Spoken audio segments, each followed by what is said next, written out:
ఈ పరమాత్మ అంటే దేవుడి పేరే ఉండవచ్చు అనుకుంటున్నారేమో. కాదండి బాబు.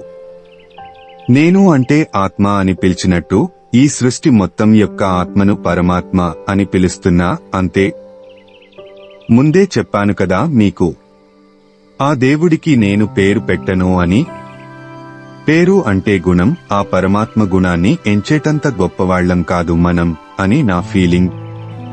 అలాగే దేవుడు అని పుంలింగంతో సంబోధిస్తున్నాను కాబట్టి దేవుడు పురుషుడు అని కూడా నేను మీకు చెప్పడం లేదు.